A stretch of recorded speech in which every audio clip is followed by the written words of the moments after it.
It is October 2nd, 1997.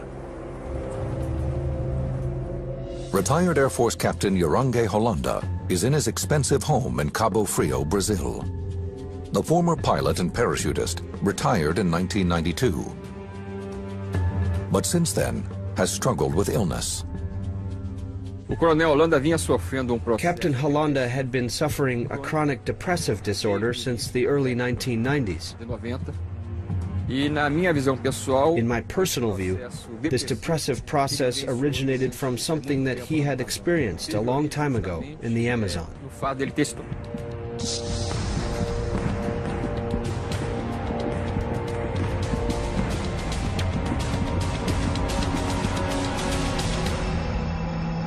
Later that night, his daughter climbs the steps to her father's room.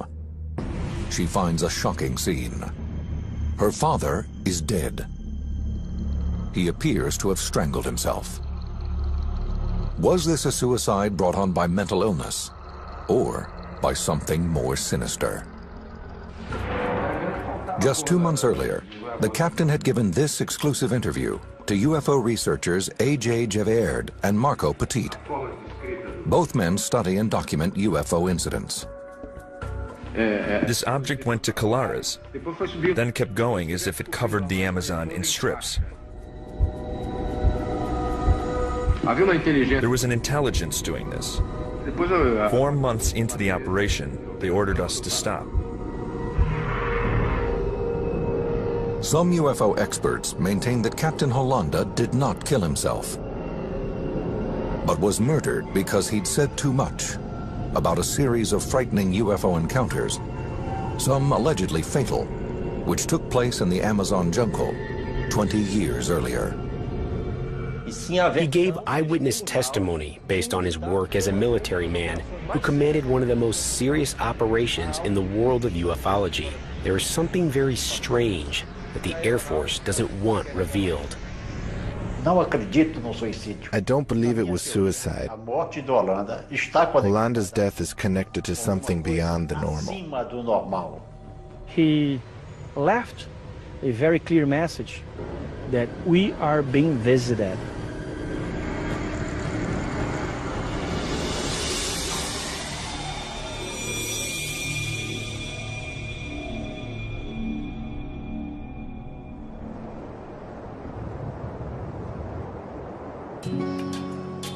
Captain Holanda's UFO sightings began here, on the island of Colares, at the mouth of the Amazon River in Brazil. Though it is only a 2-hour drive from the bustling city of Belém, it is a world away in terms of culture and technology. They are poor people. They are fishermen and farmers, people who lead a very peaceful life.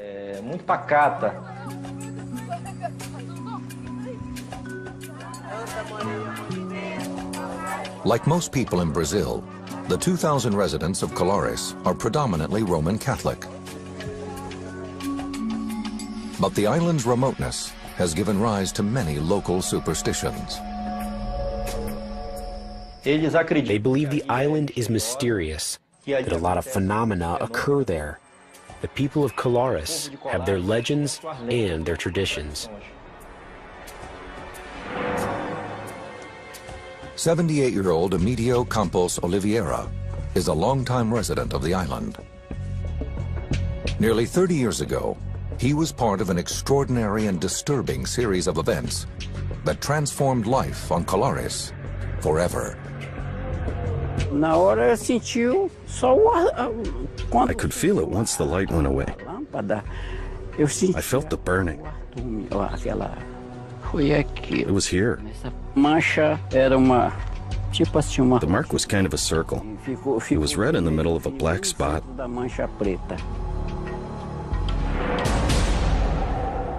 It began on a warm night in October 1977. Around 11 p.m., Oliveira is ready for bed. His wife kisses him goodnight as he settles into a hammock in the living room, where he likes to sleep. Suddenly, a beam of light floods the room. It appears to be coming from above. It is so powerful that it penetrates the ceramic tiles of his roof. A bright light appeared before my eyes, coming down from the ceiling on top of me. It attacked my thigh. I felt a burning sensation. The light was quite bright. Quite bright. As quickly as it came, the light disappears. Unable to find an explanation for what has just happened, he tries to go back to sleep.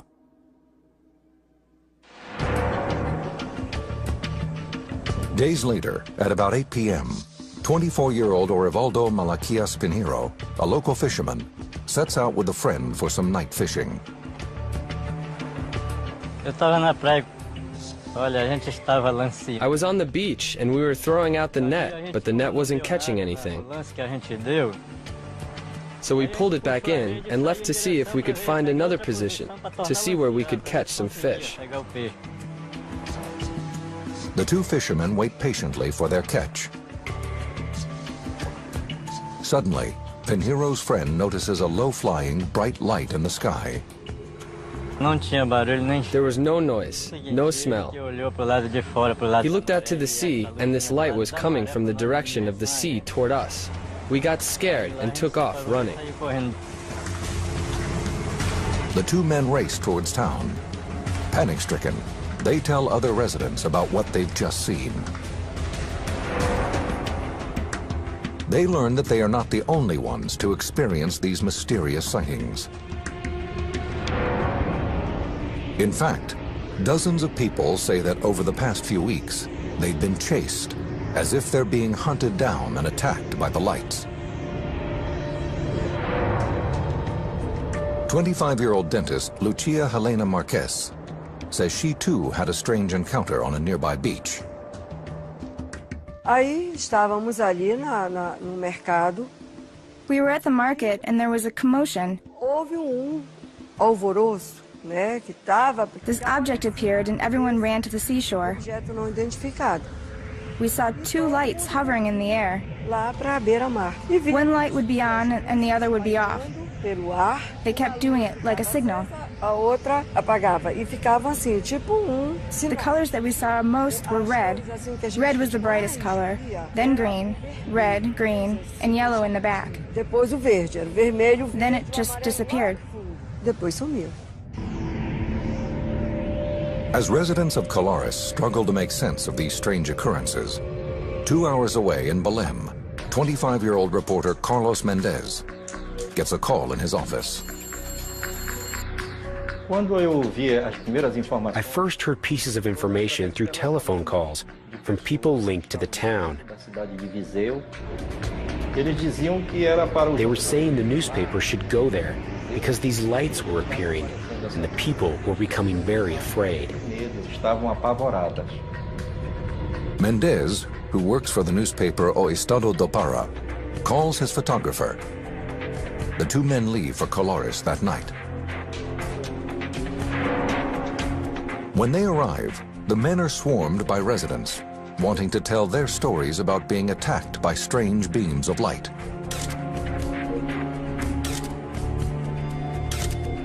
Some even say they have been wounded by the lights.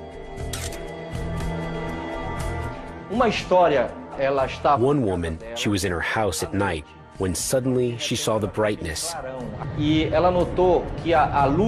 she noticed that the light was shining on her house. It pierced the roof and lit up the bedroom. The woman says her legs and arms were paralyzed. And the next day, she noticed something strange on her chest. On her breast, there were marks, as if someone had perforated her breast a number of times in the same place with a pin.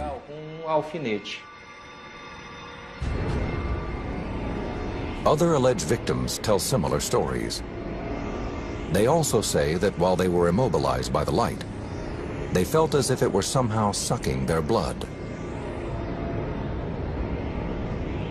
Reporter Carlos Mendez never sees the lights for himself. He doesn't know what to make of the bizarre stories, but he can see that the terror is real. I noticed a lot of fear in those humble people. It was a sign that something very bad was happening. Over the next 2 months, the sightings increase and the island erupts in panic. Over 80 people report being targeted by intense beams of light. The stories were always the same. The lights came down from space, sucked on those people, paralyzed these people, and affected these people. They couldn't understand why they were being attacked, but they said they were attacked violently. So I was trying to understand why it was happening and if the lights were really appearing to these people. The locals become so alarmed that many of the women and children leave town. Some men light bonfires along the beach and stand guard at night.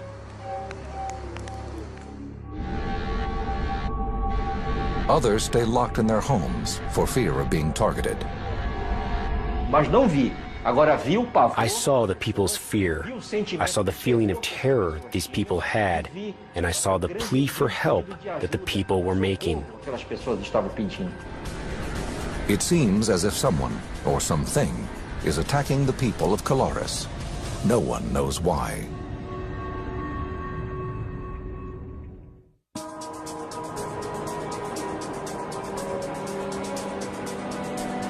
September 1977. Panic has overtaken the remote Brazilian island of Colares, 68 miles north of Belém. Dozens of residents say they've been attacked by strange beams of light, emitted by unidentified objects in the sky. At that time, Dr. Valaide Carvalho is the 24-year-old director of the local healthcare unit. She has been on the island for only 6 months. Over the last few days, the young doctor has seen an increase in her patient load, many of whom claim they have been injured by these unexplained lights. People kept showing up, and I was getting irritated because I thought it was getting to be too much. It was mass hallucination, it was mass delirium. I had more and more cases. I remained skeptical, thinking they had all gone crazy for some reason. The symptoms the doctor sees are all the same. The patients display what appear to be radiation burns, as well as unusual puncture marks. Physician Daniel Rabiso studied the events on Colares. The marks were generally at the thorax level, shoulders, chest, cases on the thigh, the leg, and generally the burn was small. It wasn't very extensive, a maximum of 15 centimeters in diameter. Dr. Valaide observed small papillas as if there were 2 small injections in the location of the wound.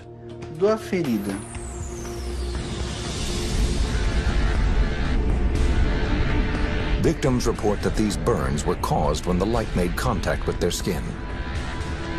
But the wounds are unlike any burns the young doctor has treated before. The marks caused by the burns turned black suddenly, as if they were burns that had been around for 10 days or so. However, many times it had only been 10 minutes since they were made. And the doctor's most disturbing cases are yet to come. In September, she examines a woman whom relatives claim has been attacked inside her home by a bright light. She arrived being carried by family members. She was already in a state of spasms as if she was having cardiac arrest. Her mouth was shut tight, her eyes were closed, she had no reflexes at all. Carvalho tries to stabilize the woman's condition, but there's no sign of improvement. There was nothing more we could do. The only thing left was to put her in a car, since we didn't have an ambulance, and drive her to Belém.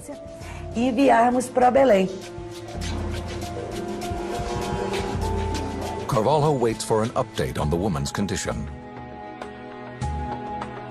5 days later, another serious case is brought to her clinic. A woman whom witnesses say was hit by a strong beam of light while standing in her yard. She arrived in a squad car in such a profound state of rigidity that they couldn't fold her into the car. And she came lying on the back seat with her legs sticking out because they couldn't bend them in. Carvalho sends this patient to the city as well. Soon, the doctor receives word from the regional hospital in Belém about her patients. They are both dead. I had requested that the cause of death be determined because it was of interest to the population. And the cause of death was listed as unknown. Carvalho still does not believe that beams of light attacked her patients, but she suspects that the growing hysteria over the sightings may have led to a heart attack or stroke. Hoping to put an end to the panic, Carvalho and other town officials begged the mayor for help.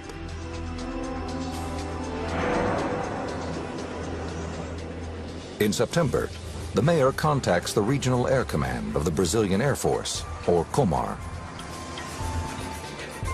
It is at this point that COMAR assigns Captain Yarangue Holanda to lead a team of Air Force officers in an investigation of the strange events on the island.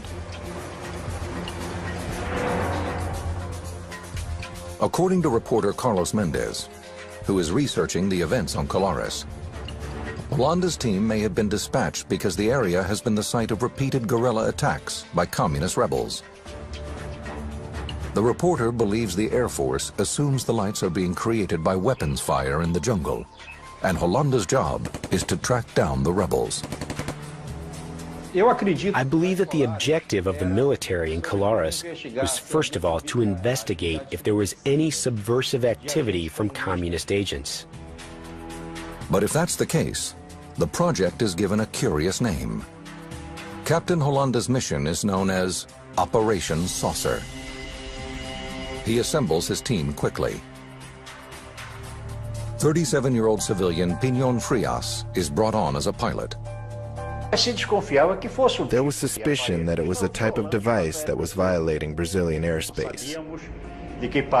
We didn't know what country it was from, but something was violating airspace. The Air Force has the obligation to verify what it's about. At the beginning of September, Holanda's team of officers, engineers, and scientists arrives on Colares. The men erect shelters and set up telescopes and cameras on nearby beaches. Their activities are carried out in full view of the island's residents, in the hope of calming the fear that has gripped the island. When we arrived in Colares, there was total panic in the town. The population wasn't sleeping because of the fear. Despite attempts to calm them down, we couldn't do it, especially the older residents, some of whom had been affected by the lights.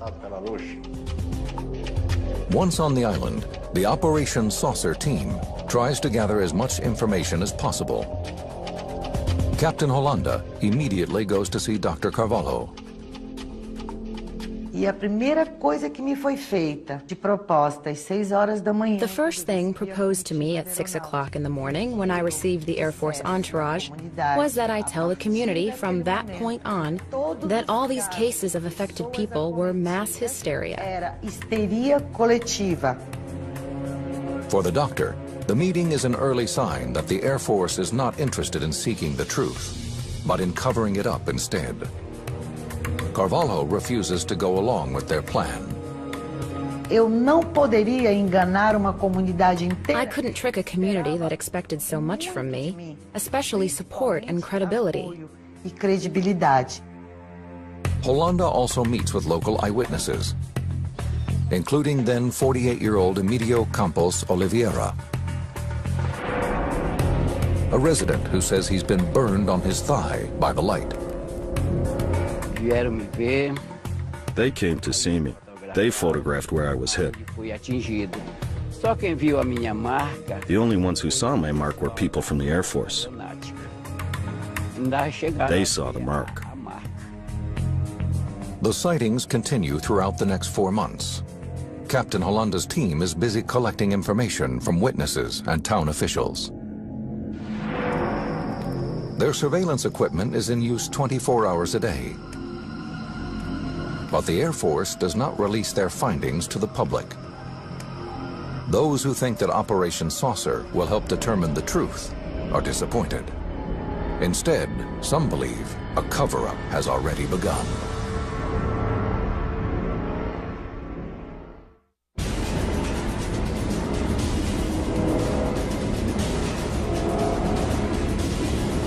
By October 1977, the strange occurrences on the island of Colares have caused the Brazilian Air Force to investigate.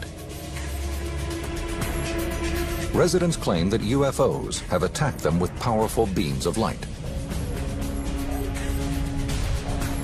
Some people develop strange burn marks on their skin after the encounters.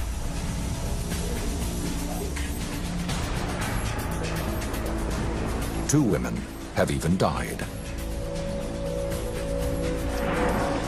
The Air Force's project Operation Saucer, under the leadership of Captain Urangue Holanda, is gathering information on the mysterious sightings. The military did not take weapons to Colares. Their weapons were cameras. Lots of cameras. Over a 4-month period, Holanda and his team take photos and make sketches. These are their actual drawings.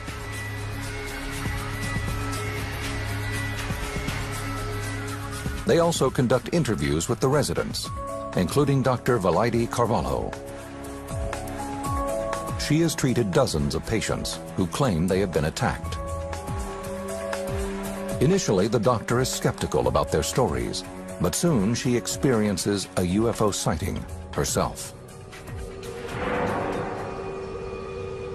It is around 6 o'clock. Carvalho is returning home from her shift at the local healthcare unit and sees a woman faint.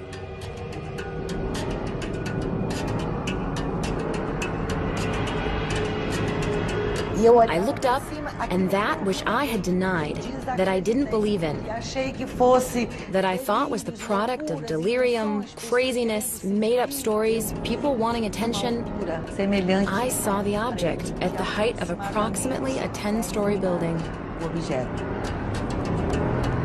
The object is cylindrical. Carvalho suddenly feels paralyzed by what she is seeing. It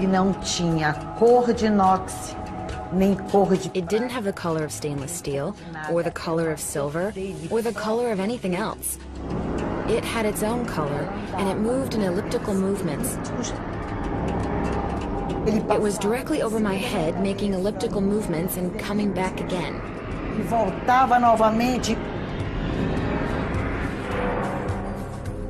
According to statements from witnesses, at this exact time, the Air Force picks up a signal on the radar his men have set up on a nearby beach. As the team scrambles to focus their telescopes and cameras, the object disappears. It turned toward the bay and headed out to sea. Holanda and his team continue their surveillance on Colares. They collect over 500 photographs and 15 hours of film, showing what appear to them to be bright lights high in the sky.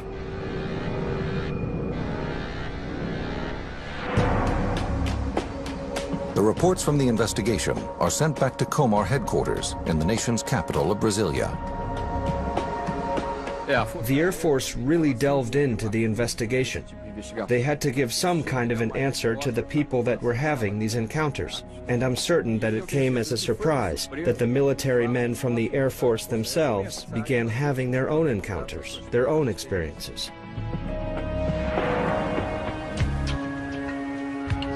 In December 1977, ufologists A.J. Gevierd and Marco Petit are hard at work writing for the Brazilian publication UFO Magazine when they hear about the stories from Colares. The military operation is the first military operation that we know of in Brazil and probably in the world, entirely dedicated to try to understand what was going on here involving the UFO phenomena. Over 3,000 people were interviewed by this military in a 4-month period. That same month, Captain Hollanda is ordered to surrender all materials and return to Comar. The photographs, films, and sketches they collected are kept classified. He was given the order to shut down the operations center immediately. He was a military, he didn't ask much question. One of the things that most shocked me and the other colleagues was the fact that at the end of December in that year of 1977, when the encounters were becoming increasingly fruitful, the order came, and to this day no civilians know who it came from, saying that the operation was terminated.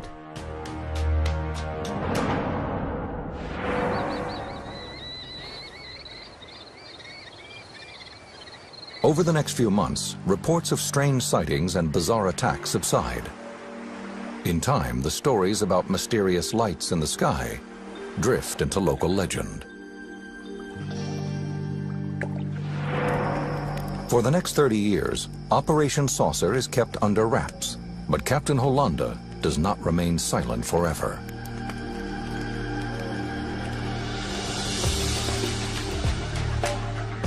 In 1997, he decides to meet with A.J. Gevierd and Marco Petit in a videotape meeting just outside Rio de Janeiro. In this rarely seen video, the captain gives his chilling account of what happened on the island. The ship gave an explosion like thunder.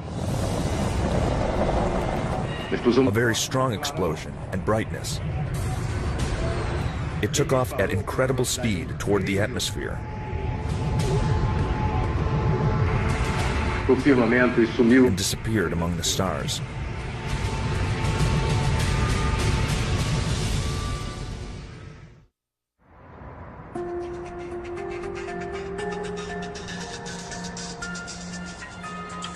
In 1977, the Brazilian Air Force's UFO investigation, called Operation Saucer, generates a massive report which sits in classified government archives for over 20 years. The files contain roughly 500 photographs and 3,000 interviews with witnesses who claim that they were attacked by bright lights in the sky over the Amazonian island of Colares. It is not until 1997 that the veil of secrecy begins to lift. June 1997. Ufologist and editor of the Brazilian publication UFO Magazine, A.J. Gevierd, is at work when he receives a phone call. On the other end of the line is Captain Yorange Hollanda. Hollanda was in charge of the Air Force team sent to Colares back in 1977. And he called me and said, I always admire what you've done. I think you've done the right things. And in the past, we weren't able to talk because, you know, I was in the military. But right now, I'm retired. And if you want to talk to me, please come to my place. Soon, Gevierd and his co-editor Marco Petit head to see Hollanda. For 2 days, the three men gather at the captain's house in Cabo Frio, just outside Rio de Janeiro. They videotape the entire meeting. He was a man with a very lucid memory, very, very good memory, who could report in details things that happened 20-some years before, with such a precision that impressed us.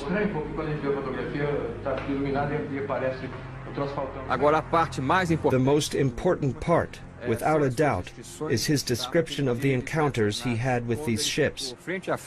He came face to face with ships that sometimes were 100 meters in diameter, of varied shapes, and that really placed him in a situation that few people, in global terms, had the opportunity to witness.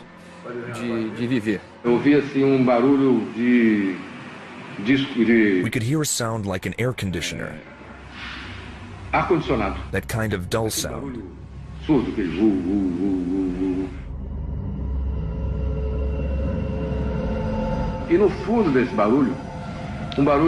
And deep inside the sound, there was a clicking noise, like the sound of a ratchet. This noise coming from the ship was very clear. Hollanda describes in detail 3 different encounters with alien spaceships.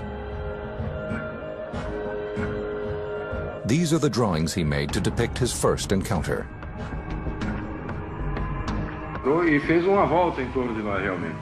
He told the researchers that his second encounter occurred one evening while he and his team were standing on the beach. The light came close to us and stopped high. It was high, quite high up there. But it stopped and actually made a circle around us.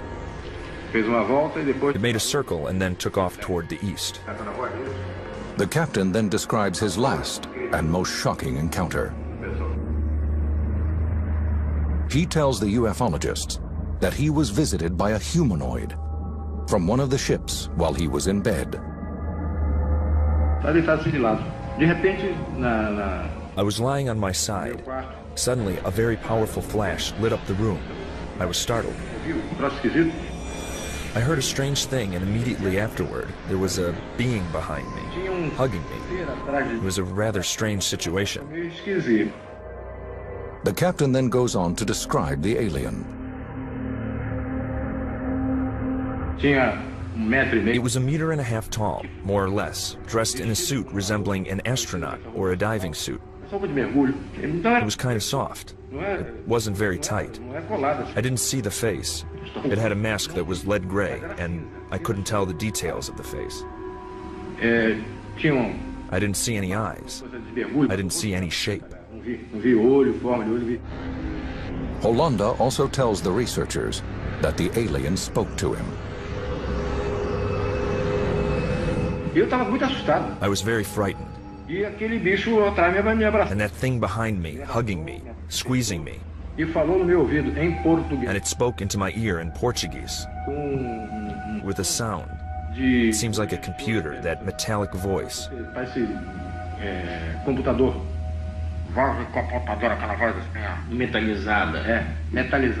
It spoke into my ear. Take it easy. We're not going to do you any harm. Hollanda says that the alien then disappeared. He could tell us with such a precision what happened. And you can see that there was a great variety of objects operating in this area. Some objects, strangely, they would come from the jungle. They would come from between the trees. Some other would come from the sky. And a few others would come from the water. That's very amazing. The captain makes another startling claim. He shows the ufologists his arm. There appears to be an object implanted under the skin. He says that the alien put it there during his last encounter. Flexible, plastic. Here, you press and it shows up there. This point here. Did you ever get it x-rayed? Yes, but it didn't show anything. In July 1997, Hollanda's story is published in Geographic and Petit's UFO magazine. But those hoping that his startling disclosure will lead to a second investigation are disappointed. Instead, a new chapter of the Colares mystery begins. On October 2nd, 1997, Captain Hollanda dies. The official cause of death is asphyxia, but it is not clear if the death was accidental, suicide, or perhaps murder. According to colleagues, Hollanda did have a history of mental illness and had attempted to kill himself before. Yet others who knew the captain say it could not have been suicide. His co-pilot, Pinon Frias, suspects that he may have been murdered. Hollanda would never take his own life. I can't accuse anyone of anything either. But he would never tie a rope around his own neck and lie down hanging himself. But A.J. Gevierd disagrees with Frias. He took his own life. That was his decision. He was depressed. But what I know is that that man left us a very important message, is that we are being visited. And the Brazilian Air Force, which means the Brazilian government, knows about it. In March 2004, A.J. Gevierd and Marco Petit decide to take action. 6 years after the captain's death, they demand access to the classified Colares report under a campaign they created called Freedom of UFO Information Now. This kind of information that we're talking about, I believe as a UFO researcher and as a citizen of Brazil that it should not be restricted to the military files, to the military headquarters. It must be known by all society.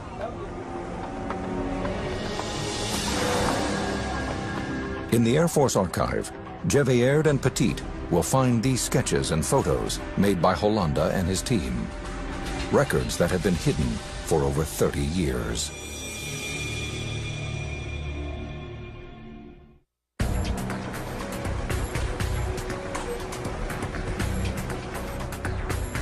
On May 20th, 2005, Brazilian ufologists A.J. Gevierd and Marco Petit and a handful of other UFO researchers arrive at Brazilian Air Force headquarters to examine classified documents they have pressured the government to reveal.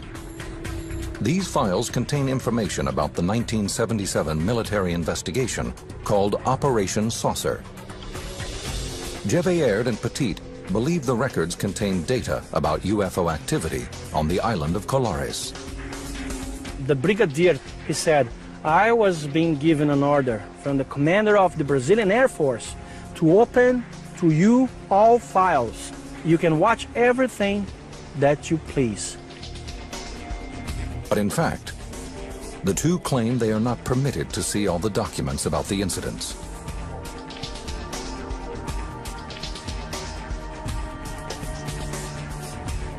These are some of the photos they examined. Out of more than 2,000 pages of text, 500 photographs, and over 15 hours of film, they are only permitted to view 110 photos and 200 documents. The materials are both illuminating and puzzling.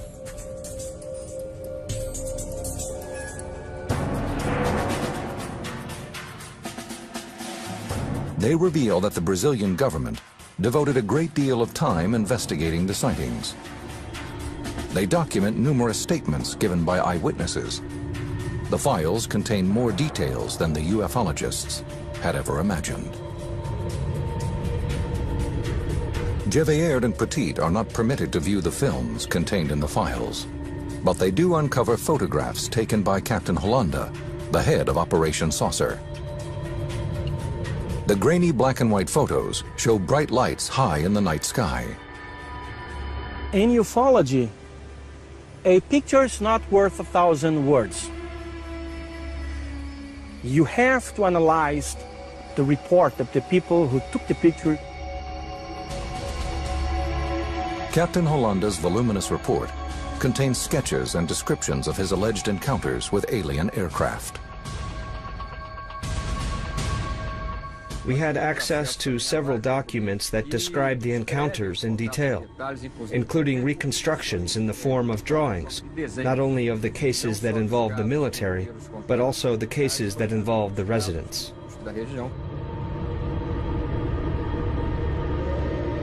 The documents describe several different encounters with the mysterious lights. The UFOs could come closer to people, and sometimes they could get small, shrink it, or enlarge it, get lighter like more illuminated. The report concludes by describing the burn and puncture marks supposedly caused by the lights, but offers no proof that they are connected. The report leaves this and many other questions unanswered. It does not attempt to determine the source of the lights, or try to debunk the speculation that they came from alien aircraft.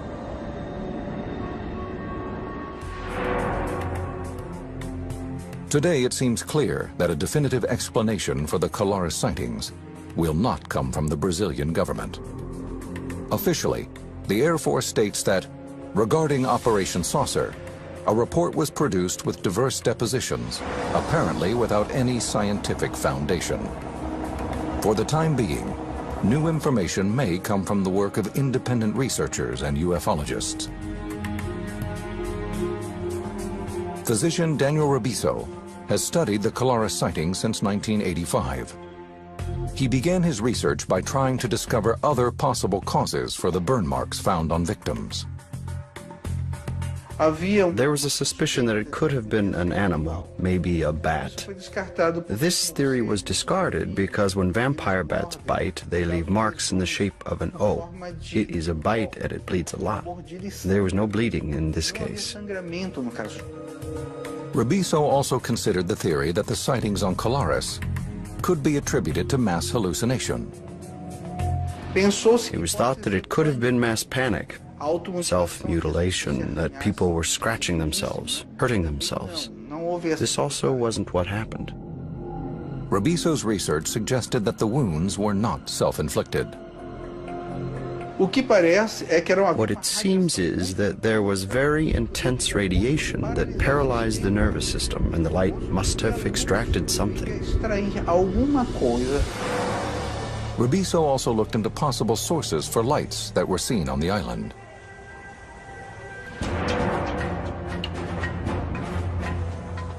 At the time of the sightings, the Brazilian government was fighting communist guerrillas in the state of Para, in which Colares is located.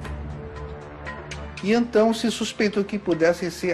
the suspicion that it might be a weapon, some clandestine maneuvers of guerrillas using devices to frighten off the population in order to bring in weapons, munitions, and war supplies to Para.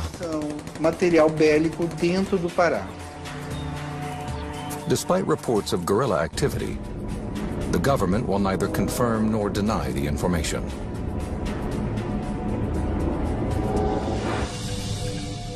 Reporter Carlos Mendez, who covered the events on Colares, has no explanation for the strange lights the islanders described.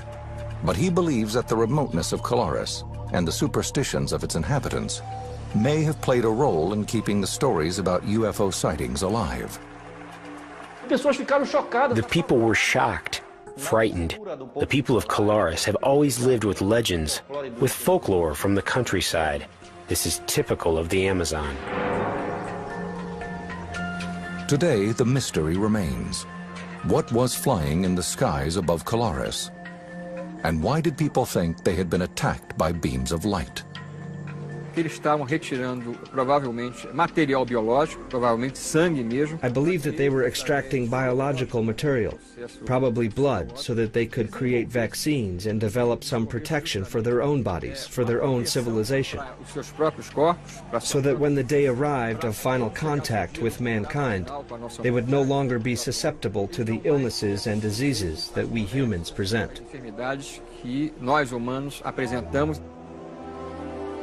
As for Captain Holanda, the head of Operation Saucer, ufologists Marco Petit and A.J. Geverard are convinced that he came forward out of a sense of duty. Holanda was convinced that he couldn't die without telling the story. It was fundamental that we hear from the main protagonist in the story who had commanded the entire investigation. He simply said that tomorrow he could be dead. He could be dead and the truth would die with him. And evidently he didn't want that to happen. He left us a very important message with us. We are being visited.